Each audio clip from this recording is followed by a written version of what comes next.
Dr. Wood, author of the book Miracles Minutes. Last video I'm shooting today is on emotional intelligence. And what is emotional intelligence? Well, basically, it's learning to get your head under control, know who you are, and if you don't know who you are and you can't manage your own emotions, then you can't be with anybody else because you're out of control. So, fortunate for me, I had a very blessed to have two great parents. My father taught me something called introspection. He said, son, take a look at yourself, look at your attitude, because as kids growing up, we all tend to be a little bit narcissistic and think of only of ourselves and selfishness. It's the way it is. So maturity is when you start thinking of yourself less, not selfless, but selfless. So step one to emotional intelligence is self-awareness, aware of self. Some people are really in their heads and they're always thinking, and you go to talk, and I've been in conversations before, I start talking and go, well, I don't do that.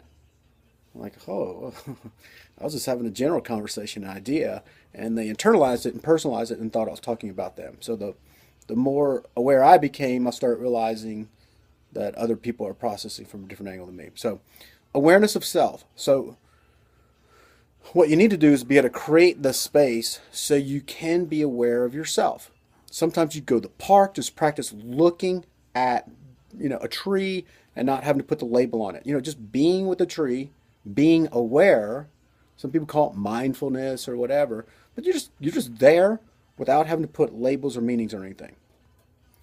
So what that enables you to do is allows you to start becoming receptive to look at your own self, your attitudes, your behaviors, your actions. So actually you can start to manage them and start to realize when you have a sin or make a mistake in human relationships or in your attitude, you can then start to correct it and adjust it.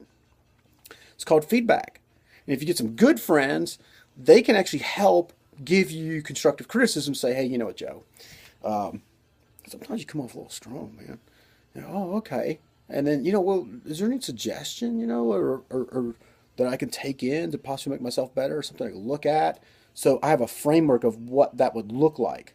So to make a correction, I want to talk about this real quick. So there's self-awareness, and then regulation of your emotions, getting yourself under control. So the way you would do that is you got to use VAC, which is visual, auditory, kinesthetic. If you don't know what a change behavior, like how to, act a certain way in a certain situation, then you cannot be that.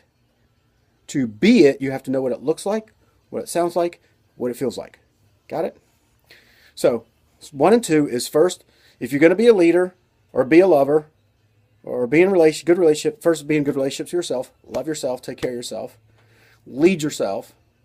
Or as the Bible said, don't worry about the problem in your brother's backyard, and have you seen all the issues in your life that you haven't cleaned up yet?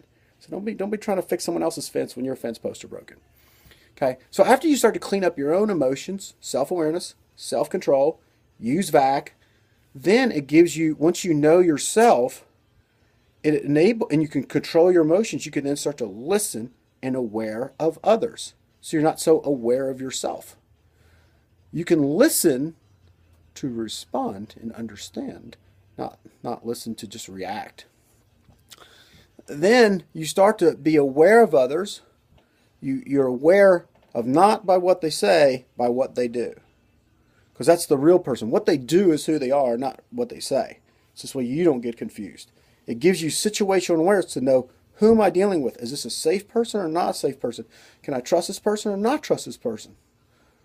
Also, you then can interact with the person if you have good emotional management of yourself and good awareness of yourself. You can be aware of others, and then you can relate to them in a way that's powerful, that you provide a space of love and empathy. Empathy. Your heart and your head are connected, that you can have I love you and I care about you, and here's the truth. And allows them to make a correction and possibly change their lives. So that's emotional intelligence, and why we need to develop more of that, because it helps to solve problems in your own life, and you can actually truly be there and love another human being. Thanks a lot. Dr. Wood. Have a great day.